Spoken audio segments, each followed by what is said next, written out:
Good evening, Bahamas. Coming up tonight. Concern from doctors as more healthcare workers are placed in quarantine but not tested. How long the labor director projected it could be before the economy recovers. Plus, churches stepping up to assist residents in need.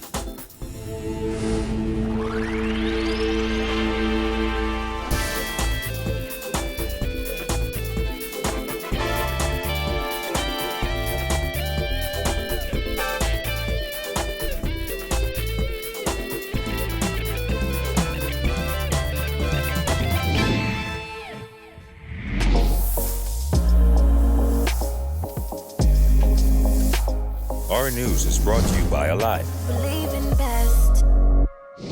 Welcome to Our News and thank you for joining us. I'm Kyle Joaquin. The Bahamas Doctors Union president is tonight expressing concern over the lack of resources to test healthcare professionals, especially doctors. While Union President Dr. Melisande Bassett says she understands the limited number of tests available, they too have families to go home to. The risk is real. We understand it. We have stood up to the demand, to the call, and we have always honored our responsibility to the Bahamian public. And even in this, we are doing that, knowing the risks. A day after the health minister revealed that physicians and other healthcare professionals were not tested and instead placed in home isolation after potentially being exposed to COVID-19 while on the job, the Bahamas Doctors Union president is expressing concern about their families. Dr. Melisande Bassett says she fully understands the shortage of tests available, but the plight of doctors and their loved ones must also be taken into consideration. She mentioned additional tests that were brought in but were of no use. So in trying to ensure that if this is not the plateau of that peak, that we still have the ability to test as we go on and conserve the resources that we have, I can understand that. But then you can understand our position as well, that, hey, we have families that some of us still live with, and we need to know the truth. And we need to know whether or not I need to be extra cautious with them, or I need to now have them tested. Health Minister Dr. Dwayne Sands has said those physicians will be tested, but didn't say exactly when. 96 physicians and 62 nurses from PMH alone remain in quarantine. Dr. Bassett says the dwindling number of doctors has become more than just a concern. To put it into perspective, the Department of Medicine prior to the pandemic had 27 junior doctors. That number has since dropped to 5. Because we would have split teams initially for the COVID response, dealing solely with those patients, and those that remain for other persons that are admitted. So there are only 5 of them now.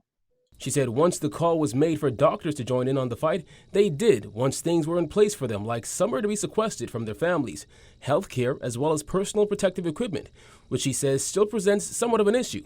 However, she says they are working with the minister on it. And while some within the profession have called for a full 14-day lockdown, Dr. Bassett said it's tough to make that decision considering how many people struggle to find a meal on a daily basis. You have to weigh that. You don't want people to starve, because you look at the US and you say, well, they shut down. You look at other places and they shut down for months, but those people had resources. We certainly don't want people to starve and people to go hungry. So a complete shutdown to bring this thing to an end quickly. We know that it is a viable and it is probably the best approach, but we have to weigh that with how do we make sure people are fed. And as they continue the battle on the front line, Dr. Bassett says more Bahamians need to take the threat of COVID-19 seriously, as things won't get better if they don't. We need your prayers. We need everybody's prayers that God will protect us and keep those that are still working safe and keep those that are home healthy. And we pray that they would not have contracted this deadly disease and that they are safe. We need prayers, we need help, and we need the support of the Bahamian public. Well, with thousands of people out of work due to business closures caused by the COVID-19 pandemic, Acting Labor Director John Pinder is predicting the country will not even begin to rebound until at least October. Jasmine Brown reports. The acting labor director was candid in his comments as he insisted the beginning of any type of economic recovery could be as far away as October. We believe that by October, this thing should start to, rebound itself, but there's no guarantee it will. Shortly after the Bahamas recorded its first case of the novel coronavirus last month, the government moved quickly to slow the spread of the virus. A state of emergency was declared. Non-essential businesses were ordered closed, a curfew was imposed, and social distancing measures were implemented. As a result, thousands of Bahamians in the tourism sector were laid off, almost overnight. Workers in other sectors of the economy were also sent home. Pinder says there needs to be a plan in place to facilitate the reopening of the country, especially New Providence. Certainly, we have to be more innovative. We have to come up with some ideas on how to make some areas of New Providence coronavirus free or COVID-19 free. I was thinking about Paradise Island. Maybe we need to start to run some tests on Paradise Island, see who all on Paradise Island have to stay. If everybody's clear from Paradise Island, then get a list from the employer, which staff is needed to start some operations. Make sure, test them, make sure they're clear. Keep them in some level of quarantine area away from, the normal environment. Pinder also said he is hopeful that the Family Islands with no cases could be the first to rebound with regards to the tourism industry. He suggested that perhaps visitors could return to those islands, provided that they are screened for COVID-19 to ensure they don't bring the virus to the islands. The longer we comply, the better it is for our country, because once the rest of the world is open up, they want to start to travel.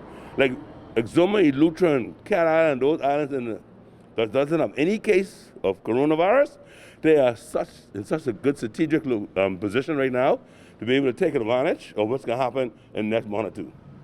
So the government is very wise in keeping the rest of the citizens from going there this time to make sure whenever this is all said and done, they can be the first of the islands to start to benefit.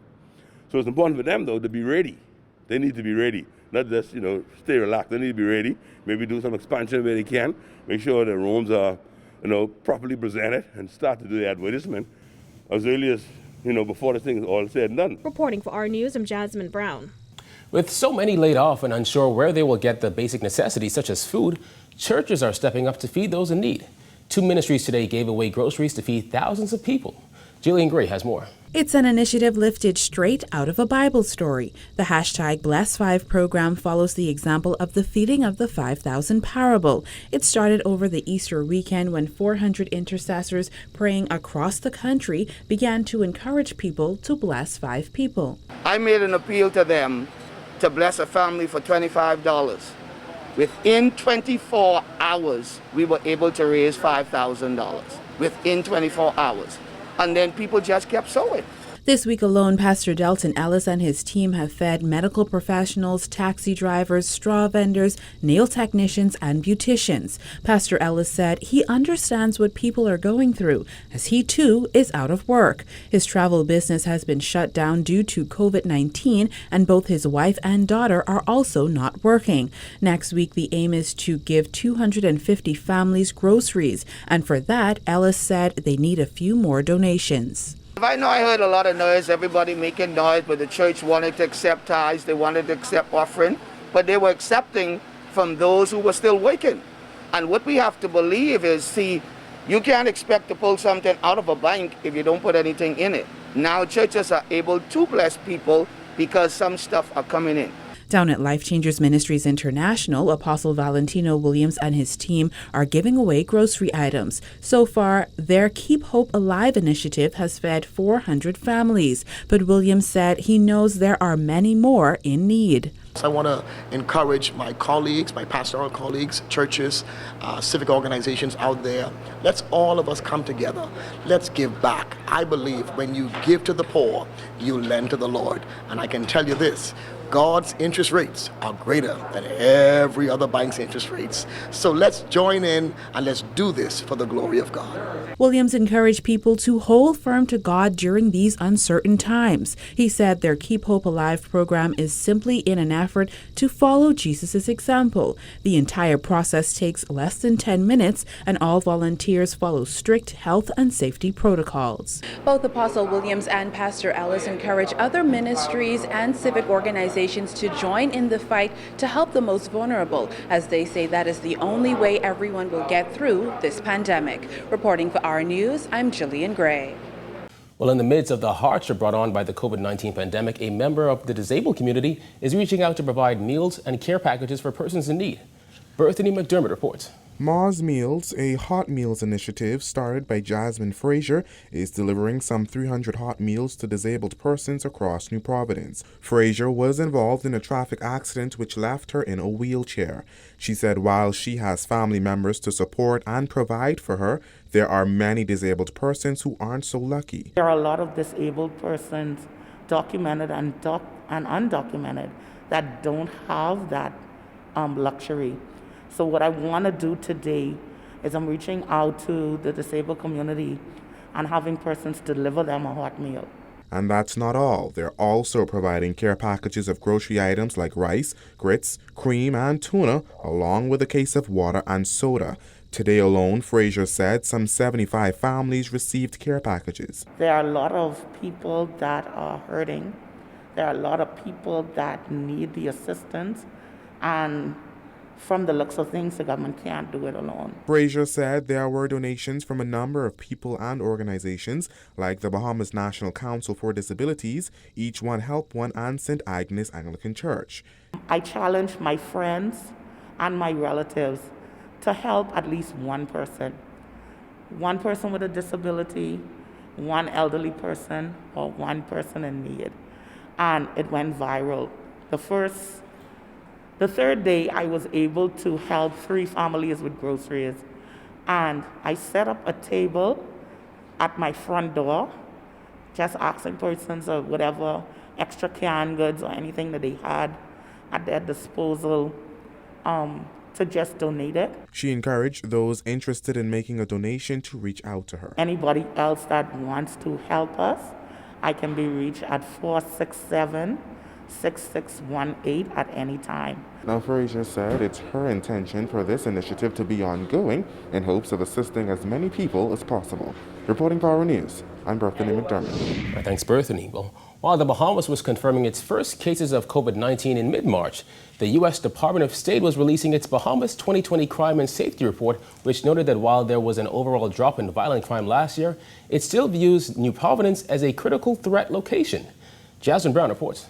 The OSACS 2020 Crime and Safety Report for the Bahamas gave a detailed assessment of how the U.S. State Department views the situation in the Bahamas. Nassau was addressed as being a critical threat location for crime directed at or affecting official U.S. government interests. It also said crime represents the country's primary security threat. The report said the vast majority of crimes against U.S. citizens residing in the Bahamas are robberies or property crimes.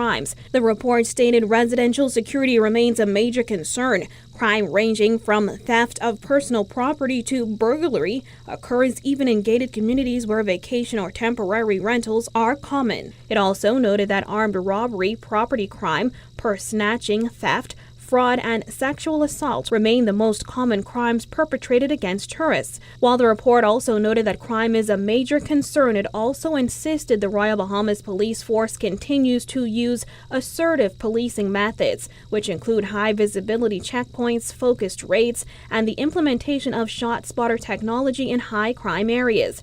For the second year in a row, the report also included a section on road safety. The report noted that although there was a 14% decrease in traffic-related deaths in 2019, traffic fatalities are a major concern in the Bahamas. It concluded traffic accidents pose a safety hazard in some parts of the Bahamas, primarily due to intolerant drivers speeding and driving recklessly. On many islands, the roads are two-way, poorly illuminated, in need of maintenance and repair, and not designed for high-speed travel.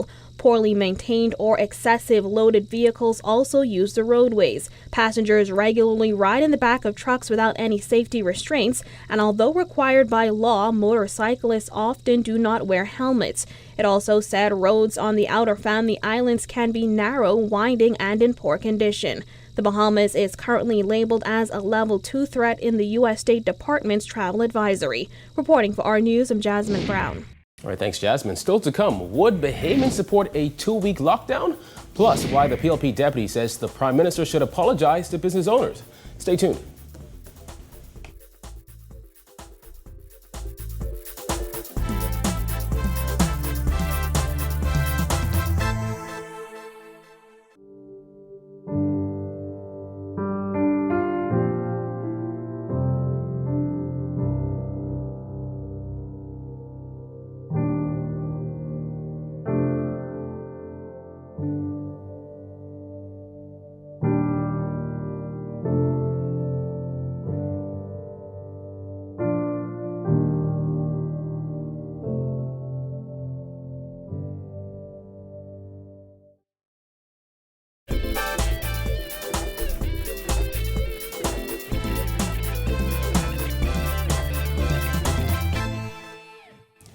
Ahead of the weekend lockdown, Bahamians are weighing in on a local doctor's suggestion of a 2-week lockdown to fight the spread of the virus. Jared Higgs reports. With another weekend lockdown on the horizon, is a 2-week lockdown necessary to slow the spread of the virus? If it's necessary for us to do it, then I think we should do it. The suggestion was made by former U.S. military medic Dr. Melissa Evans, who is co-chair of the PLP's COVID-19 task force. Evans says a strict 15 to 30-day lockdown is needed to keep Bahamians safe. We have to make some strategic move. 69-year-old former cab driver Lionel Richardson agrees with the suggested lockdown. He says if the nation isn't healthy, it will suffer. If we continue to go as we go now, we have a tremendous problem down the line.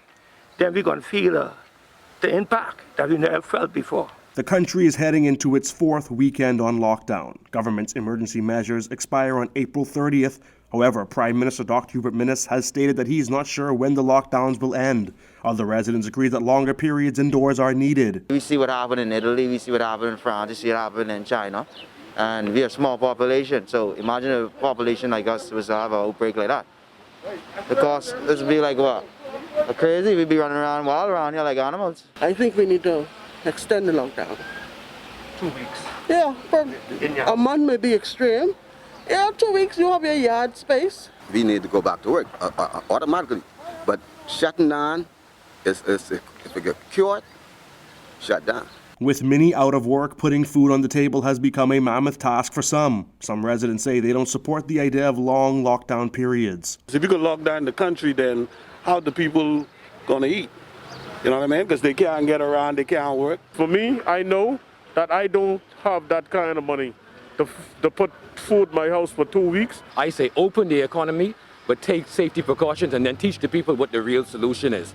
That's vegetables and produce that's made here in the Bahamas. 2 weeks is a bit too much. But how about people come out in emergencies if they run out of their medication or whatever? I feel like, and then there's some elderly people who are alone. Health officials say they are recommending that the country's curfew and lockdown measures continue past April. Reporting for our news, I'm Jared Higgs. Shadow Finance Minister Chester Cooper is calling on the Prime Minister to apologize to the business community following his recent comments at a news conference. Giorgio Bain reports. Deputy Leader of the Progressive Liberal Party, Chester Cooper, said he is surprised that the Prime Minister has yet to apologize for comments made during his last speech. Prime Minister Dr. Hubert Minnis made an appeal to those in the business community who have the means to hold on to employees as long as possible and called on business owners to have a heart. The comments resulted in negative backlash from business owners. I think the Prime Minister's comments were most unfortunate. I think this is a time when we expect the leader of our country to foster unity and togetherness. I believe it's appropriate to call on the business community to help and continue to help as they have done.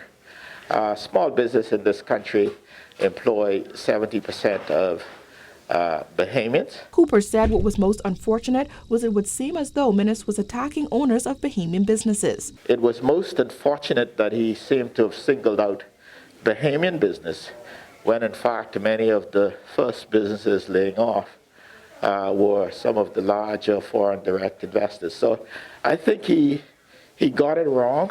He misspoke. Hopefully he will apologize to the business community. The one thing is absolutely clear is that the government cannot do this alone. It needs the full support of the business community, full support of civil society, full support really of all Bahamians.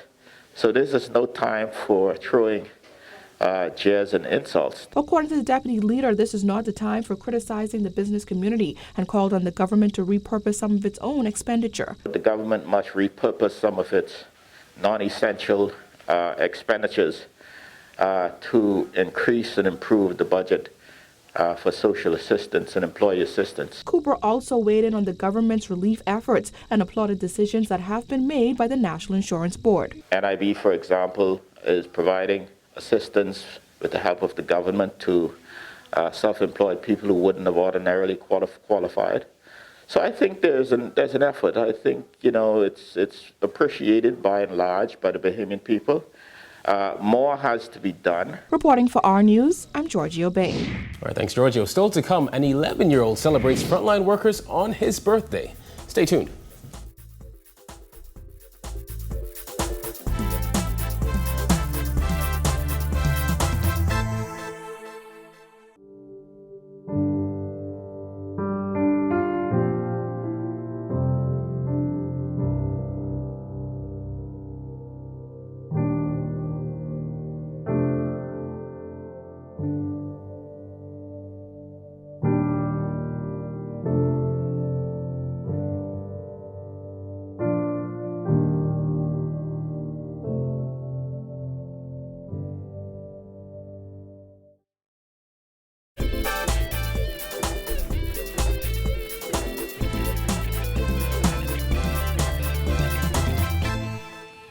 You're watching Our News. Welcome back. An 11-year-old boy found a unique way to celebrate his birthday this year. Aaron Hanna and his mother Tamika decorated their Farrington Road restaurant with balloons and a sign thanking workers on the front line of the fight against COVID-19. But Aaron's bright ideas didn't stop there. He said, "Mommy, you can cook. I've seen you feed thousands of people. You love doing it. That's what I want you to do for me. Please feed the poor people, or just feed people, because, you know, people are hungry. Everybody needs food." And so I said, "You know what? I'm going to do it for you." Aaron and his mom have been handing out candies outside the restaurant, but they are about to embark on Aaron's biggest birthday idea yet, to feed those affected by the pandemic. I'm going to do a grab and go food. We'll start doing that here probably tomorrow. But he's 11, and 1,100 persons is the goal. So over a period of time, I don't know how long this pandemic will be here with us, but if I did 100 people, 11 different times, different places, I think we'd be able to satisfy Aaron's wish. Aaron said it's just a small token of appreciation to show frontline workers how much he appreciates them. Thank you, police officers. Thank you, police officers. Nurses, doctors, the cleanup crew, for all your service and keeping us safe. Still to come, a nonprofit makes much needed donations to inner city moms. Stay tuned.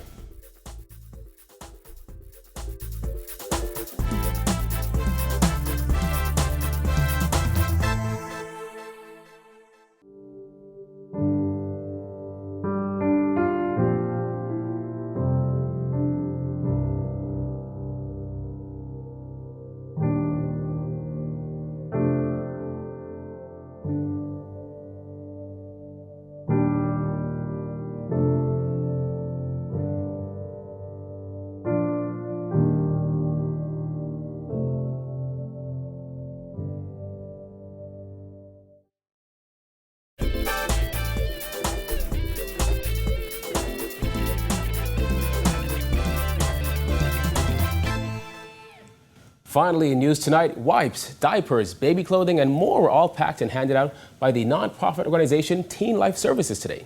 Founder Felicia Carey said baby items are a necessity, and they are there to help mothers who need it most. We decided to do a pop-up distribution for adolescent mothers and mothers in general who may be in need of baby items during this COVID-19 time, but are in a place of despondency. They probably are not financially capable, and we want to ensure that they have all the items that they need during this period, because we understand that baby items is a necessity, especially for mothers, and you can't really do without it. So we're here, we've been called to action to assist during this COVID-19 period. Along with baby items, TLS also offers counseling to teen girls and women. Carey said she knows that young mothers and women in general need support to get through this difficult time. She encouraged those who need a listening ear to call their hotline. Our hotline number is 448-6986, where they can speak to a counselor, a licensed counselor who will be a listening ear. And then we also have community partners that other NGOs that we partner with to make referrals and services, along with the crisis center for those who are facing extremities in their situations.